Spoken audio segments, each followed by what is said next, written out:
When you think 2 to 3 years down the road, who do you imagine having some of the best secondaries in the Big Ten? Well, you better get Purdue in your head because the reclassification of Tarrion Grant from the 25 class to the 24 class is yet another recruiting victory for Ryan Walters. From LA to Piscataway, all Big Ten all year long. This is Big Ten 10.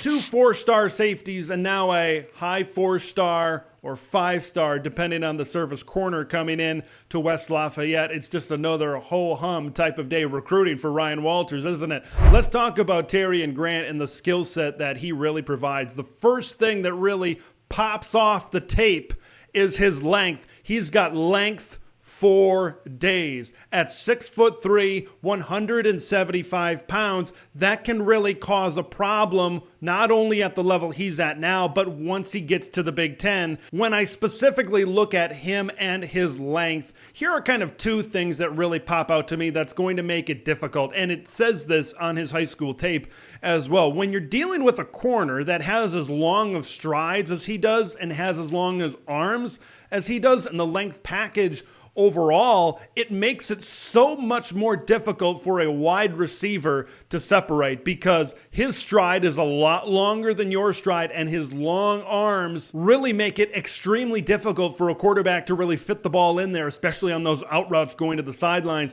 when he's able to really sprawl out and knock that football away. So it's very difficult to separate from somebody like a Tarrion Grant. He's all over you.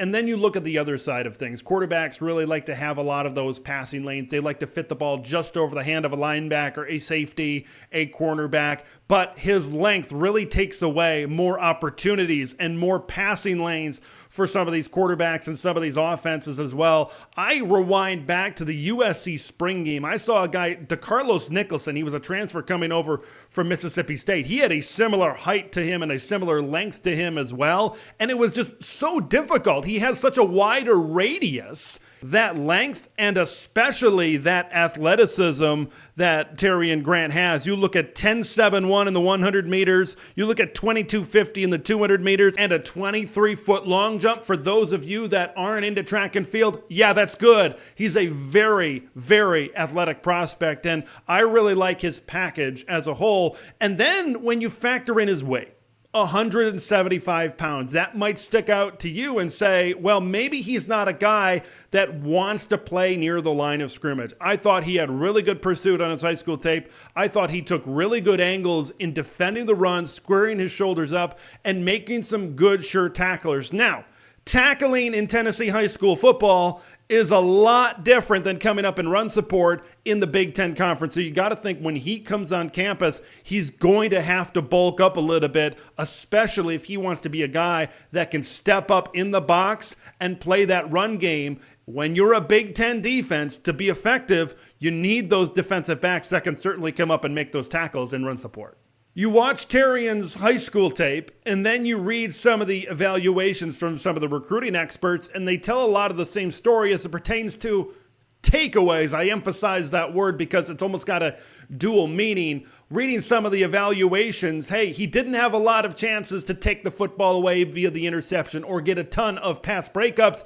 That is because he is taking away one side of the football field. It was very difficult for Tennessee quarterbacks, high school quarterbacks, to throw in his direction because of what we talked about earlier is his length and just being all over an opposing wide receiver and the difficulty for those receivers to be able to get open. So sometimes that's not even an option to throw to that side of the field. It's that Revis Island effect. When you can take away half of the football field, when you can take away that one weapon, it opens up so many different parts of the rest of the defense. You see the talent of a Tarrion Grant. You see the talent of those 2 4-star safeties that are also coming in this class in Luke Williams and Koy Beasley. And now the burning question, the $64,000 question. Where do we see them on the field in 2024? Where's the impact in 2024? And I want to start out with a tweet from our guy, the big time boiler. He says, 2 5-stars in the secondary in Tarrion Grant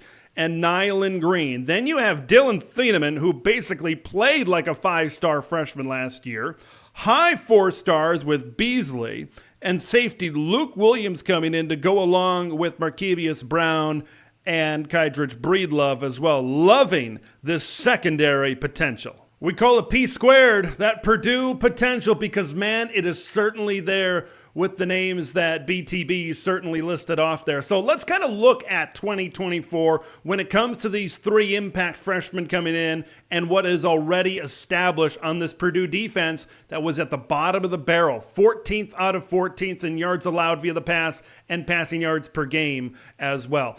I think there are some spots that are fairly solidified. If you're looking into that nickel 5 defensive back type of package that Purdue is probably going to try it out there most of the time, I think Dylan Thieneman, of course, at free safety is fairly locked down. I feel pretty confident that Georgia transfer Nyland Green is pretty locked in at the cornerback spot, Markevius Brown at the nickel as well. So that leaves you, who's going to be the other corner on the other side of Nyland Green? Who's going to be the safety next to Dylan Thieneman? And I think these true freshmen are going to have the ability, they are going to have the opportunity to slide into those roles, not without their own competition as well. Let's start first at the cornerback spot, right? We were talking about Tarrion Grant before. You talk about that reclassification jumping up on campus into the Big Ten this season. You're going to have to fend off Colorado transfer Kydrich Breedlove, a redshirt junior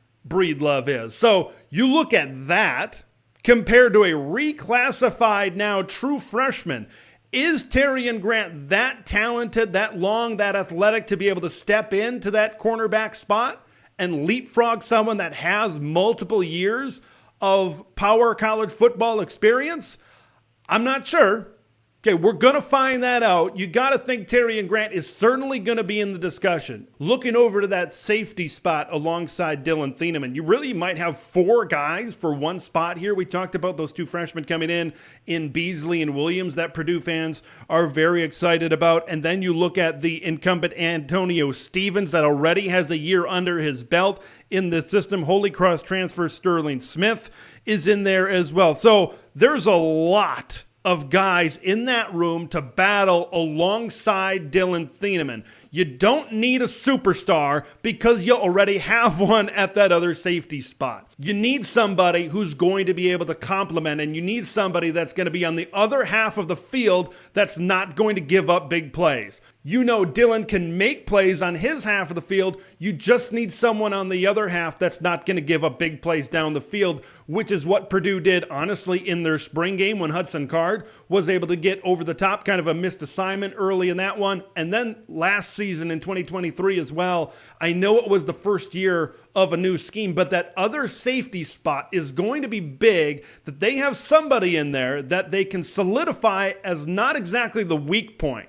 A big reason that Boilermaker fans are excited, not only with this great young talent coming in, but historically, you look back at Illinois with defensive coordinator Kevin Kane and, of course, head coach Ryan Walters, who was the defensive coordinator with the Illini that season, year 2, 2022. That's when it popped. That's when it became one of the best defenses in the Big Ten and one of the best defenses in college football. Year 1, you're installing a lot of new language. You're installing a brand new system and scheme. There's going to be some growing pains. And you had some young players on that Purdue defense as well. Now that a majority of these people, we know the new kids are going to have to still learn, but a majority of these returners on this Purdue defense are going to be very familiar with this system. Year 2 is a year where you could certainly see this defense take a step up.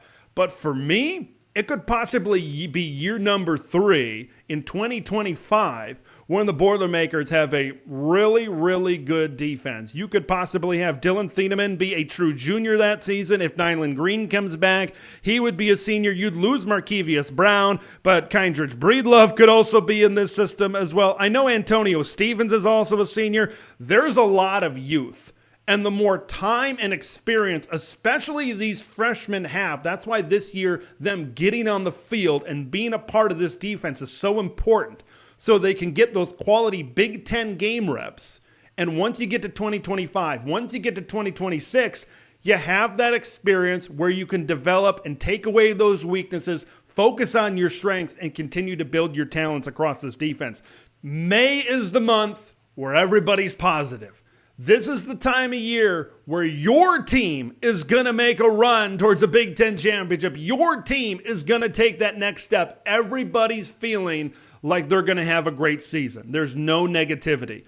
But I do want to provide the opposite end of maybe the concern with all of this talent coming in to Purdue. And it comes via tweet here from Daniel Thompson. Walters/Purdue can sell the idea of playing early to big recruits and then let them chase money like Nick Scorton later in their careers. What sucks for Purdue football is Walters can have numerous top 30 classes and still only win 4 to 7 games each season. Retainment. If Ryan Walters and Purdue is going to do anything over these next couple of seasons, it's investing that NIL cash into these high-quality players that they've been able to bring on the defensive side of the football. He's done a fantastic job recruiting at Purdue. Okay, this last year's class, it was a top 30 class in college football. You'd expect that to maybe jump up close to the top 25 range with this reclassification of Tarrion Grant as well. Now, they need to focus on retainment. Okay, we talked about the positivities, the rainbows, and the unicorns. Now we got to talk in reality like Daniel did here with this tweet. Here's the thing with this Purdue situation. You have high quality talent, high school talent. You are doing your due diligence from a high school recruiting perspective, building that foundation. These kids are going to be called. These kids are going to be tampered with because tampering doesn't exist because it's legal. Okay? If you're Ryan Walters, if you're Purdue's NIL collective, you have to know that's what's going to happen. And you have to be prepared for that. And you have to be prepared to sell out with retainment. That is going to be the key. If we want to see Purdue be one of the best secondaries in the Big Ten, because these kids, if they develop, they certainly can get there. If they want to get there, retainment. And NIL cash equals retainment. Will the Boilermakers be able to swing that financially? Well, that remains to be seen. And the more high-quality players that you bring in via high school recruiting, the more that NIL collective has to step up. I want to hear what you guys think. Do you think the Purdue Boilermakers can be a top secondary in the next few seasons, or might they continue to struggle? Leave your thoughts, all things Tarrion Grant and Purdue, in the comments below. I'm Big Ten Ted. We'll see you in the next one. Thanks for watching Big Ten Ted, where it's all Big Ten all year long. Make sure to like the video to spread the word of Big Ten Ted to the masses, and subscribe to the channel for updates on Big Ten content that drops every day.